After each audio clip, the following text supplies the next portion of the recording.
Episode number 294. Well, said Porthos, it appears to me that the means are very simple. What? Asked D'Artagnan. You say she's in a convent? Replied Porthos. Yes. Very well. As soon as the siege is over, we'll carry her off from that convent. But we must first learn what convent she's in. That's true, said Porthos. But I think I have it, said Athos.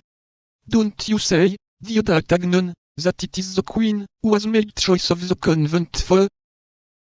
I believe so, at least. In that case Porthos will assist us. And how so, if you please? Why, by your marchioness, your duchess, your princess. She must have a long arm. Hush! Said Porthos, placing a finger on his lips. I believe her to be a cardinalist. She must know nothing of the matter. Then, said Aramis, I take upon myself to obtain intelligence of her. You, Aramis? Cried the three friends. You? And thou? By the Queen's almoner, to whom I am very intimately allied, said Aramis, colouring. And on this assurance, the four friends, who had finished their modest repast, separated, with the promise of meeting again that evening. D'Artagnan returned to less important affairs, and the three musketeers repaired to the king's quarters, where they had to prepare their lodging.